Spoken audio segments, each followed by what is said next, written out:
Welcome back to WagerTalk.com. I'm Marco D'Angelo, joined in studio with Brian Leonard and Ralph Michaels at Cal Sports. Guys, can the hot seat get any hotter in Texas for Charlie Strong? Is this a must-win game for him? You know what? 29 games into his tenure, he's 13-16. Most coaches aren't going to survive that, let alone at Texas. So I absolutely think he's in the hot seat. And, but Bob Stoops is also, why you think he wouldn't be in the hot seat and they came back and got a win. A two-loss Oklahoma team isn't very good at this point of the season either. So it's going to be a rarity for these teams, both having a losing record, 500 record or less. Early October to have two losses at a big program is never a good deal. Brian, you look at talk about Oklahoma, and you got these two teams are coming off of different types of games last week. Oklahoma got a win, but it was like three different ball games. The first quarter, TCU jumps out to a 21-7 lead on Oklahoma. Oklahoma comes roaring back, has a big lead heading into the fourth quarter, 49-24. Then they had to hold on for dear life, to win it by 6, 52-46. What do you take from a game like that where there's such ebb and flow and just, differences of, games? What do you make out of it? Well, it was a big offensive game. I don't know if they'll get that this week against the Texas team. There isn't a lot of excitement, a lot of stress in that game, but I don't know what you could take out of it. The Texas team, it's rare we see a team that's a double-digit underdog here based on history between these two programs. And Texas obviously has a coach under fire, but as was pointed out with Oklahoma, they call him Big Game Bob. I don't know why. He never seems to win the big games. They have a lot more talent than what Texas does right now. I think he's under pressure also. I don't know what to take in this one. I made the line 11.5, and I'm probably a little bit high on the Oklahoma side. But I don't know if you can lay that kind of number in this series. Ralph, you look at what Texas has done defensively in Charlie Strong teams.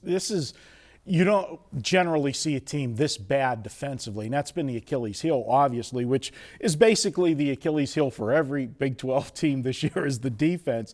You could do the flip and play devil's advocate and say, well, the offenses are that good in the Big 12, but I don't think so. I think the defenses are that bad. Well, of course, he jettisoned his DC this past week, Bedford, and he will now take over that DC role.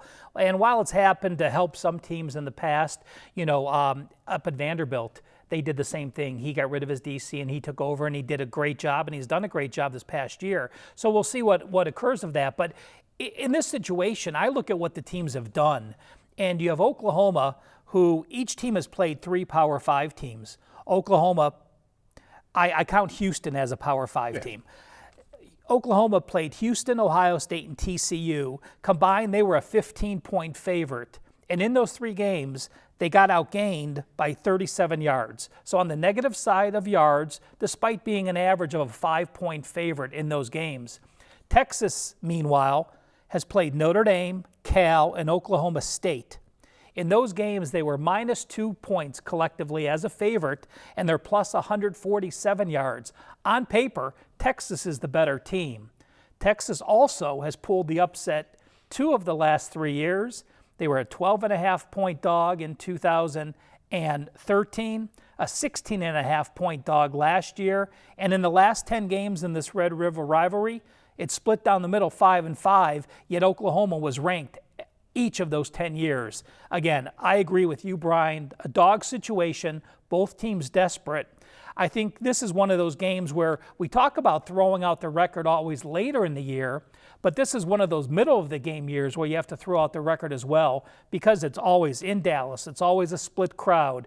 And unfortunately for their fans, it's an 11 a.m. start time again, which brings the teams more equal again. Neither team can get riled up or be in that motivational series. So dogs the way I think you go in this again for a 4th straight year.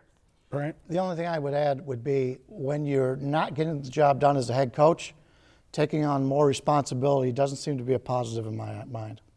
It can go both ways, but we've seen some coaches be able to pull that off. I'm going to go the other way in this game, and I'll probably be out there by myself. I have a slight lean to Oklahoma in the game because the teams that you mentioned that Texas played, None of those teams remotely have any kind of defense at all.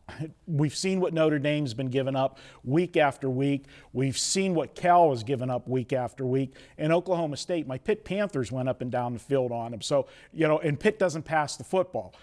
So this Texas team, I'm not impressed what they've done offensively. I'm concerned what they've done defensively. But I think, as you say, throw out the stats, I'm going under in this one. And I think this one's too high based on what we saw, all the scoring explosion last week in the Big 12 and all of the games. 73 for this series is too high. Going back to 2001, and I know we're dealing with the teams that we're looking at now, but the series here, only twice since 2001 would they have gone over what the posted total is on Saturday. I think I'm looking at a game, 38-27 Oklahoma. That takes us way under the 73. That's the way I'm leaning. That makes a lot of sense to me because when you take a look at their schedules earlier, and TCU is one of those teams with a lot of scoring and lack of defense. So that's where I'm at. Hey guys, weekend all access at WagerTalk each and every weekend, Thursday through Monday. It's the best deal on the net. You get one capper, pick your favorite capper, get all of his plays Thursday through Monday, including any big 5% plays for $69. And if you're brand new to WagerTalk after your first purchase